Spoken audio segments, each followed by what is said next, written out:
ঢাকা 18 আসনের জামাত এনসিপি জোটের 11 দলীয় যে প্রার্থী আরিফুল ইসলাম এই মুহূর্তে উত্তরার যে জোহরা মার্কেট রয়েছে সেখানে তার নির্বাচনী প্রচারণার অংশ হিসাবে কিন্তু প্রবেশ করেছেন এবং সেই মার্কেটে কিন্তু তিনি যারা ব্যবসায়ীরা রয়েছেন তাদের কাছে তিনি শাপলা কলি মার্কায় ভোট প্রার্থনা করছেন। একই সাথে কিন্তু তিনি তার যে লিফলেট রয়েছে শাপলা কলি মার্কা সেটিও কিন্তু তিনি প্রদান করছেন।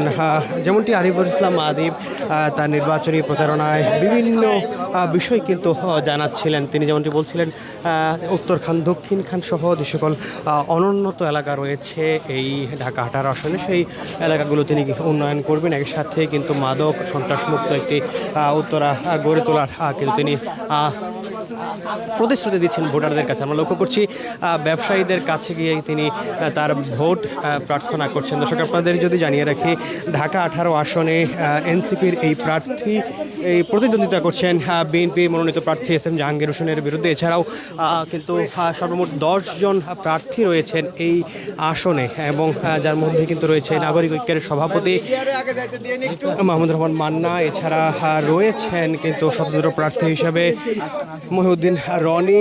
এছাড়াও কিন্তু হাত পাখা মার্কার এবং লাঙ্গল প্রতীকেও কিন্তু একজন প্রার্থী রয়েছেন। সর্বমোট 10 জন প্রার্থী কিন্তু এই আসনে প্রতিদ্বন্দ্বিতা করছেন এবং যার মধ্যে কিন্তু জামাত এবং এনসিপি মনোনীত এই প্রার্থী আরিফুল ইসলাম তিনি তার গণসংযোগ চালিয়ে যাচ্ছেন এই মুহূর্তে জোহরা মার্কেটে এবং তিনি কিছুক্ষণ আগে যেই উত্তরার 14 নম্বর সেক্টরের যেই বাইতুল আমান জামে মসজিদ রয়েছে সেখান থেকে আসরের নামাজ শেষ করে তিনি তার এই প্রচারণা শুরু করেছেন এবং এই প্রচারণার সময় থেকেই তিনি তার সামগ্রিক বিষয় এবং ব্যবসায়ীদের সাথে সেই বিষয়ে প্রতিশ্রুতিগুলো কিন্তু বারবার বাস্তবায়নের কথা তিনি বলছিলেন।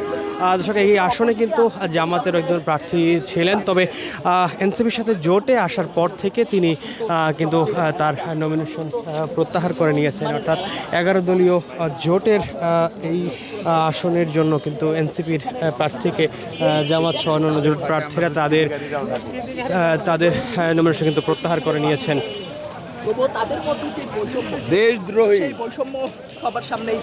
দর্শক আপনাদের যদি জানিয়ে রাখি আরিফুল ইসলাম আদিব কিন্তু তার ঢাকা 18 আসনে নির্বাচনী যেই ইশতেহার তার মধ্যে কিন্তু 11টি ইশতেহার তিনি ঘোষণা করেছেন, যার মধ্যে রয়েছে মানবিক এবং ইনসাফের ইশতেহার তিনি ঘোষণা করেছেন। এই ইশতেহারে 11টি বিষয় তিনি উত্থাপন করেছেন। তার মধ্যে রয়েছে বিচার এবং সুরক্ষার অঙ্গীকার, অর্থাৎ প্রথমেই তিনি কিন্তু রেখেছেন হাদি হত্যার বিচার সহ জুলাই আন্দোলন গণহত্যা শাপলা হত্যা পিলখানায় সেনা হত্যার বিচারে সক্রিয় থাকার বিষয় কিন্তু তিনি তার যদি নির্বাচিত হন সেই বিষয়টি কিন্তু তিনি রাখবেন শুরুতে। সেই বিষয়টি কিন্তু আমরা লক্ষ্য করছি বাজারে কিন্তু আরিফুল ইসলাম আরিফকে অনেকেই জড়িয়ে ধরছেন এবং তিনি তার নির্বাচনী যেই প্রচারণা সেটি কিন্তু চালিয়ে যাচ্ছেন।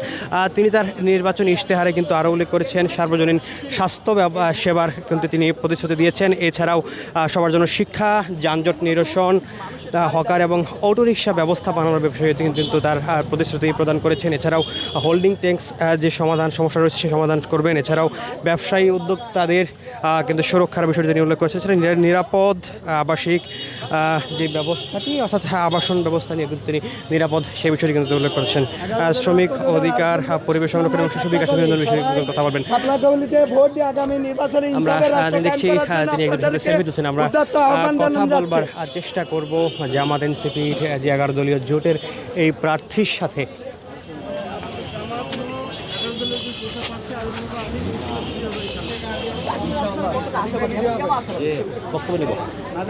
আরে ভাই একটু কথা বলতে চাই, কেমন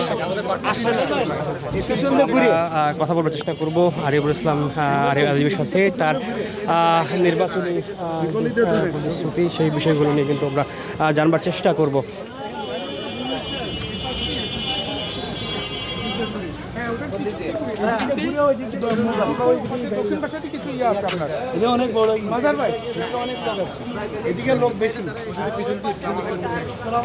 আমরা লক্ষ্য করছি তিনি কিন্তু হাত নাড়িয়ে তার নির্বাচনী প্রচারণার কাজ এবং তার সেই প্রচারণা চালিয়ে যাচ্ছেন এবং লক্ষ্য করছি একজন রিক্সা চালককে তিনি কিন্তু জড়িয়ে ধরেছেন এই মুহূর্তে।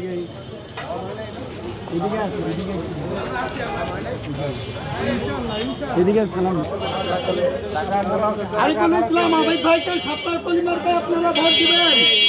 ইনসাফের রাষ্ট্র কায়েম করার জন্য আরিফুল ইসলাম আবিদ ভাইকে শাপলা কলি মার্কায় ভোট দিবেন। কেমন সারা পাচ্ছেন একটু জানান।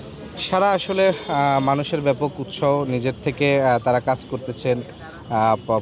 তা আপনার বিভিন্ন শ্রেণী পেশার, বিশেষ করে গ্রাম এখানে, কারণ ঢাকা 18 আসনটা খুবই ডাইভার্সিফাইড। এখানের উত্তরার সেক্টরগুলোর এক রকমের অডিয়েন্স বা ভোটার, উত্তরখান, দক্ষিণখান এবং শেষ মাথায় যে উত্তরখানের বেতুলি থেকে শুরু করে অন্য যে জায়গাগুলো, তুরাগের এই সাইডটা, খিলক্ষেতের শেষ মাথা, তো এই যে ভোটাররা আছেন, অর্থাৎ সকল শ্রেণীর ভোটাররা আমাদেরকে গ্রহণ করতেছেন ঐক্যবদ্ধ বাংলাদেশকে। কারণ তারা দুর্নীতি মুক্ত দেখতে চান, চাঁদাবাজ মুক্ত দেখতে চান, দখলদার মুক্ত দেখতে চান সেই জায়গাটা, এবং সন্ত্রাস। কারণ আমরা দেখেছি নির্বাচন শুরু হওয়ার পর ইতিমধ্যে আমাদের প্রতিদ্বন্দ্বী দল বিএনপি অলরেডি আমাদের একজন ভাইকে শহীদ করেছেন, শেরপুরে বেশ কয়েকটি হামলা করেছেন। ইভেন আমার উপরে সরাসরি হামলা করা হয়েছে। সেই হামলায় আমাদের দুজন ভাই আহত হয়েছেন, তাদের হাসপাতালে চিকিৎসা বন্ধ করাতে হয়েছে।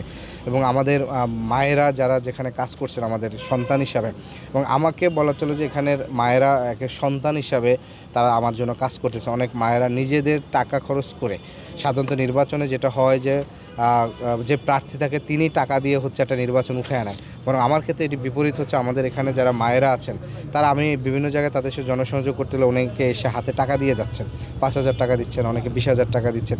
এই যে মায়েদের যে নিজেদের থেকে আমার জন্য পাশে দাঁড়ানো, এটা ইনশাল্লাহ বড় শক্তি। এবং এই শক্তি আসলে কোনো মাফিয়ার কালো টাকা, ভোট কিনে হচ্ছে নির্বাচন করা তাদের পক্ষে সম্ভব হবে না। তাহলে ইনশাল্লাহ আমরা মনে করি একটা সুন্দর নির্বাচন হবে, এবং সেই সুন্দর নির্বাচনের মাধ্যমে গণতন্ত্র বিজয়ী হবে। ঐক্যবদ্ধ বাংলাদেশের উপরে মানুষ আস্থা রাখবেন। জামাতের